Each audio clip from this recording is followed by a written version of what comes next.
내신이 불안해서 수시 지원할 때 고민이 있으신 분들 정말 많으시죠? 오늘 그 고민을 희망으로 바꿔드리도록 하겠습니다. 학생부 종합전형에서 내신 기준으로는 굉장히 상향 지원을 했음에도 불구하고 면접으로 역전한 사례에 대해서 좀 얘기를 드려보려고 합니다. 저는 사실 그런 사례 굉장히 많이 봤는데요. 좀 보여드릴게요. 우선 학종에서 면접으로 어느 정도나 역전할 수 있냐 질문에 같은 전형으로 같은 대학, 같은 과를 합격한 친구들 간에서도 얼마나 내신 성적 차이가 많이 나는지 좀 보여드리도록 하겠습니다. 실제 입시올로기 수강생 기준입니다. 연세대학교에 2.12등급으로 경제학부 합격을 했는데 보면 등급 컷 50 중위값이죠. 중위값이 1.8등급, 70%가 2.15의 내신 등급을 가지고 있었습니다. 그러니까 거의 하위 70%권 수준의 내신 등급을 가지고 있었던 학생이 합격을 한 거고요. 성균관대학교 보시면 2.78 내신 등급으로 등급 컷 50%가 2.41이거든요. 이것보다 훨씬 낮은 등급으로 합격을 했고,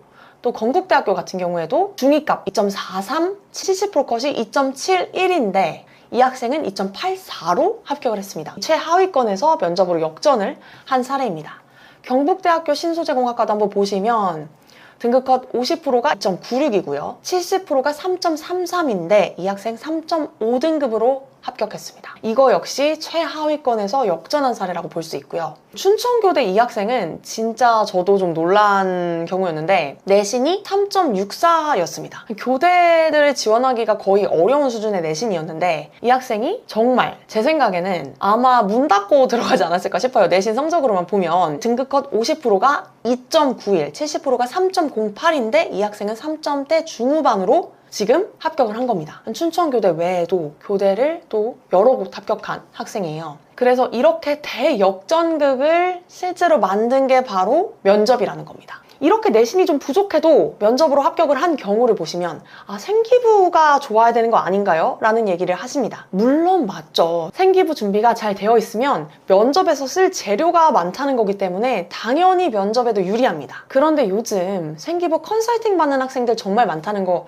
대학에서도 다 알고 있거든요. 그래서 면접에서 한두 개 질문 정도만 던져봐도 이 학생이 진짜 깊이 있게 자기가 스스로 생각하고 이 생기부가 진짜 이 학생의 생기부인지를 알 수가 있습니다. 단지 생기부만 겉보기에 화려하다고 절대 좋은 게 아니고요. 자기가 어느 정도의 깊이로 진짜 공부를 해왔는지 면접에서 증명하실 수 있어야 됩니다. 좀 수수한 생기부라고 하더라도 본인이 잘 활용해서 면접에 쓸 수 있다고 하면 그렇게 아쉬운 것도 아닙니다. 그래서 면접 준비를 어떻게 하느냐, 어느 정도 깊이로 하느냐에 따라서 정말 내신은 충분히 역전이 가능하다라는 거를 한번 말씀을 드립니다. 자, 그러면 어떻게 면접 준비를 해야 이렇게 역전을 할 수 있나요?를 세 가지로 한번 답변을 드려볼게요. 먼저 첫 번째, 내 생기부에 적힌 활동들의 의미를 깊이 있게 고민하고 이해해서 그걸 답변으로 풀어내셔야 됩니다. 생기부를 바꿀 수가 없기 때문에 이미 확정된 생기부에서 어떻게 면접 스토리를 구상하느냐가 핵심인데요. 교과 세특 그리고 비교과 활동을 위주로 학생이 어떤 경험을 하면서 성장을 해왔는지, 이 전공을 위해서 어떤 준비를 해왔는지를 답변으로 잘 표현해야 됩니다. 답변의 스토리텔링, 구조화, 그리고 적절한 사례를 가져오는 거, 그 사례의 디테일까지 꼼꼼하게 최적의 답변을 구상을 하셔야 되고요. 내 생기부에 맞게 스토리를 만든다는 게 그저 그럴듯한 말을 붙이는 게 절대 아닙니다. 실제로 생각을 정리하고 학생이 깊이 있게 고민하는 과정을 수반해야 돼요. 그래야만 좋은 답변이 나옵니다. 그 활동을 왜 했는지, 그 활동의 구체적인 내용은 뭔지, 거기서 내가 배운 점은 뭐고 나한테 어떤 영향을 끼쳤는지, 나의 역할은 어떤 거였는지, 그 활동에서 어려운 점은 뭐고 어떻게 해결을 했는지, 이런 것들을 깊이 있게 고민을 하셔야 돼요. 제가 만났던 대부분의 학생들이 실제로 탐구나 프로젝트나 어떤 활동을 할 때보다 오히려 면접 준비하면서 이런 내용을 복기해서 정리했던 경우가 훨씬 많았습니다.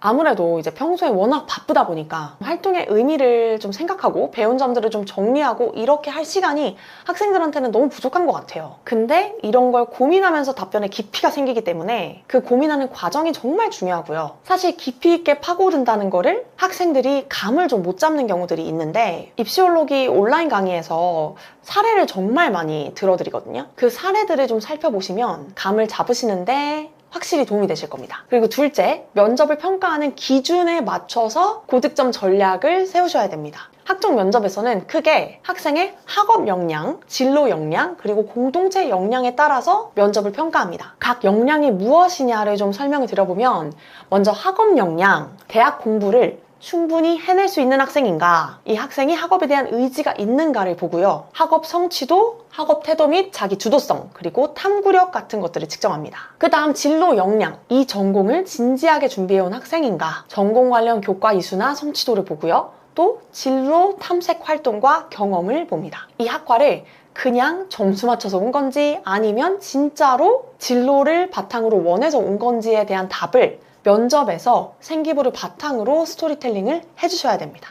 그리고 마지막으로 세 번째는 공동체 역량인데요. 함께 성장하고 사회에 기여할 수 있는 사람인가. 요즘 대학에서는 이 역량을 굉장히 중요하게 보고 있습니다. 협업과 소통 능력, 나눔과 배려, 성실성과 규칙 준수, 그리고 리더십까지 한마디로 사회 구성원으로서 기여할 수 있는지, 이 학생의 태도나 인성을 측정한다고 보시면 됩니다. 생기부에서 이 기준들에 맞춰서 사례를 뽑고 답변을 구성하셔서 고득점 전략을 수립하셔야 됩니다. 그리고 마지막으로 면접 딜리버리 연습을 충분하게 하셔야 됩니다. 면접 준비를 너무 잘했는데 내 입에서 나오는 것까지가 준비가 안 되면 이게 너무 아쉽게 끝나는 거예요. 너무 잘 내용을 만들어 놓고 이걸 실제로 입 밖으로 내보내는 게 거기서 아쉬우면 사실은 너무 맛있는 음식을 만들었는데 배달이 너무 지연돼서 음식이 다 식어서 도착하는 이런 상황이 되신다고 생각을 하시면 됩니다. 면접 경험이 대부분은 부족하기 때문에 실제로 면접에서 내 입 밖으로 나오는 게 부족한 친구들이 많고 또 이제 긴장한 상태에서는 더더욱 그런 경우들이 있거든요. 그래서 면접 딜리버리까지 꼭 신경 쓰셔서 충분히 연습하고 숙지하실 필요가 있습니다. 면접은 무조건 준비하는 만큼 실력이 늡니다. 이건 제가 정말 보장하고요. 연습하는 만큼 늘기 때문에 충분히 연습하실 수 있는 시간을 확보하시는 게 제일 중요해요. 그리고 생각보다 많은 학생들이 면접을 대충 준비하는 경우가 있는 것 같습니다. 1차가 떨어질 수도 있으니까 마지막에 준비하겠다. 수능 최저를 맞춰야 되니까 면접은 좀 나중에 하겠다. 한 1, 2주 정도만 하면 되지 않을까요? 등등의 여러 가지 이유로 면접 준비를 좀 적당히 하면 되겠지? 라고 생각하는 학생들이 있는데요. 학교에서 선생님한테 피드백 한두 번 받고 모의 면접 한두 번 보고 이 정도로 충분하다고 생각하는 친구들이 있기 때문에 사실 체계적으로 전략적으로 면접을 충실하게 준비해온 학생들은 정말 실전에서 압도적으로 차이가 납니다. 그런 친구들은 1차에서 떨어지는 경우는 종종 있어도 1차를 합격했다? 했는데 2차에서 떨어지는 친구는 한 명도 못 봤습니다. 1차 붙으면 2차 면접에서는 무조건 합격했습니다. 이건 제가 확실히 말씀드릴 수 있어요. 이런 친구들은 보통 여름방학이나 아니면 2학기 초부터는 준비했던 경우들이 제일 많았던 것 같고 아무리 못해도 한 달 정도는 준비를 했던 것 같습니다. 수시를 메인으로 노리는 학생들 같은 경우는 1학기가 끝나면 사실상 내신이랑 생기부 반영이 끝나잖아요. 내가 수시에서 승부를 볼 거다. 이제 남은 승부처가 면접이다 하는 학생들은 면접을 잘 준비하는 게 정말 합격의 핵심이 되실 겁니다. 대부분의 학생들이 수능 최저를 크게 부담스러워하지는 않거든요. 근데 면접은 정말 부담스러워합니다. 그만큼 준비할 것도 많고 생소하고 또 어렵기 때문인데요. 그래서 면접에서 격차를 크게 벌리실 수도 있는 겁니다. 사실 대학 입장에서도 굳이 귀찮은 시간과 에너지 써가면서 면접을 보는 이유가 단순히 내신과 생기부 서류에서는 드러나지 않는 부분을 보겠다는 거거든요. 그 취지에 맞게 서류가 좀 아쉽더라도 면접에서 역전할 수 있는 거고요. 실제로 그런 역전들이 매년 일어나고 있습니다. 면접은 감으로 하는 게 아닙니다. 전략으로, 준비로, 반복으로 만들어지는 겁니다. 내가 정말 면접으로 한번 역전해보고 싶다. 남은 시간에 면접 준비를 좀 제대로 해보고 싶다 하시는 분들은 입시올로기 온라인 강의 들으시면서 저랑 한번 같이 준비해보시면 좋겠습니다. 오늘 영상이 도움이 되셨다면 구독과 좋아요 꼭 눌러주시고요. 혹시 궁금하신 점이나 다른 주제에 대해서 원하시는 거 있으면 댓글로 남겨주시면 다음 영상에 참고하도록 하겠습니다. 그러면 합격의 그날까지 함께 하겠습니다. 다음 영상에서 뵙겠습니다.